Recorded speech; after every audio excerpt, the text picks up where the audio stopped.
Hey, you know that game that's in my intro? The one that's in my fridge to the right? Yep, we're talking about that game today.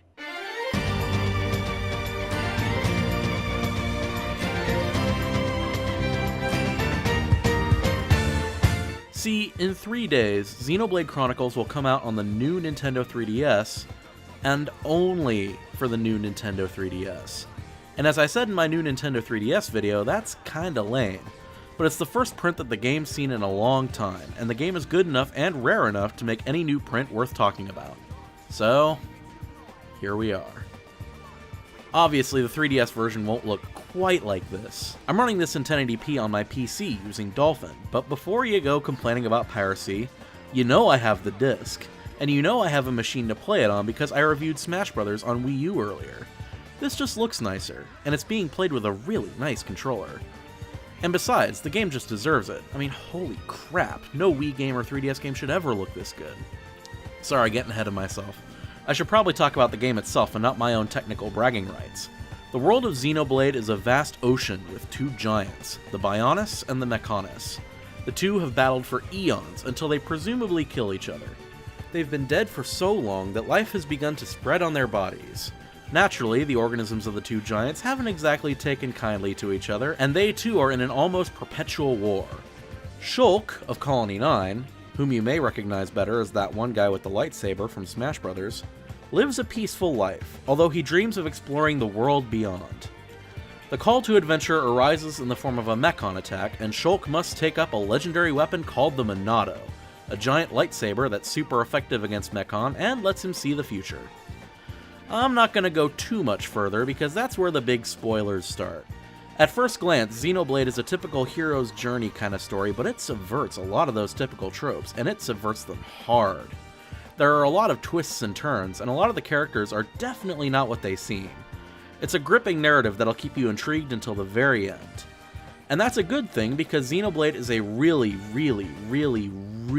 long game. My last playthrough, which was way before I started this review series, lasted almost 80 hours. I only had time to record the very beginning of this game. Let me put it this way. Think back to how big Skyrim was. Xenoblade's bigger. Trust me, it is. When I say the game takes place on two giants, I do mean giant. And each area within these two giants is packed with side quests and things to do and characters. Xenoblade is really dense, but that's okay. And the reason that's okay is because they've streamlined a lot of the typical JRPG quirks that you'd normally see in other games of the same genre. For example, if you complete a side quest, you don't need to run or fast travel all the way back to turn the quest back in. It's just done. There's a lot of little touches like that that make the experience so much smoother than other games of its kind. The game itself feels a lot like a single-player MMO, kinda like the recent Dragon Age Inquisition. You have 3 party members at a time, only one of which you actually control. And whenever they move in range, they automatically attack the enemy. You can use special moves manually to do things like healing, inflicting statuses, or influencing the enemy's anger so that they can attack a certain member of your party instead of somebody else. Plus, you remember that future reading perk that comes with wielding the Monado? That's really important. Shulk can foresee attacks that kill party members before they actually happen, and this lets players plan in advance and change battle strategies in a jam. When you first play it, the combat seems deceptively simple, but once you learn its quirks, it becomes a thing of beauty to play. I haven't even gotten around to the voice acting, which is superbly British. There's a reason for this. Nintendo first localized this very late for North America compared to Europe and Japan, so they relied on the old European dub. And believe it or not, this lends the game even more character and unique personality than it already has. For a bit of trivia, it was so good that when the new Smash Bros. Was being developed, they went back to Shulk's European voice actor for the American dub. That's just great. I know that may not seem like much, but I just love that they embraced that. And my god, the music! The music is just so good! It goes from serene plains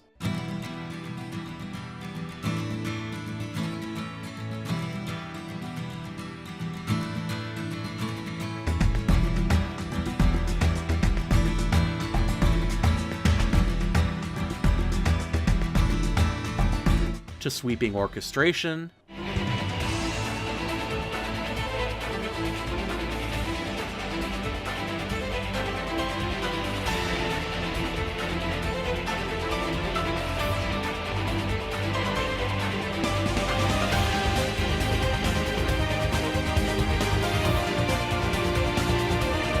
to awesome metal for the boss fights.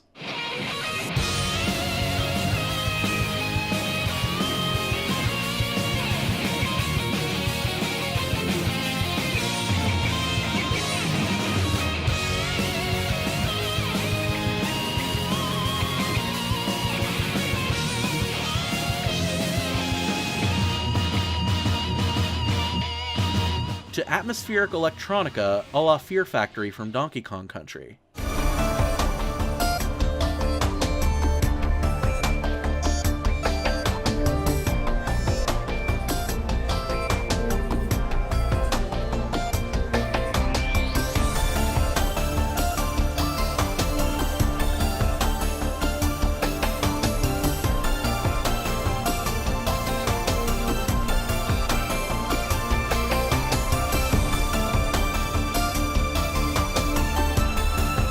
There's just so much to love about Xenoblade Chronicles, and I hate that it's become as rare and expensive as it is today.